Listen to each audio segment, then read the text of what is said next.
is up, everyone? Welcome back to our channel. Welcome back to TechMan. Today, let me show you how you can change language on your iPhone.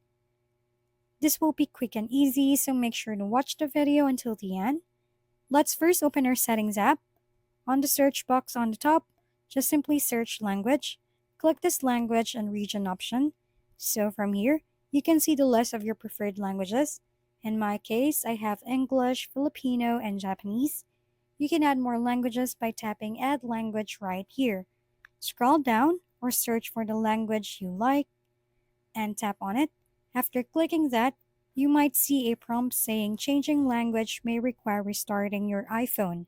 Just click continue and that. But if you want to use your language from your list over here, just move them to the top by holding and scrolling your preferred language to the top like this one.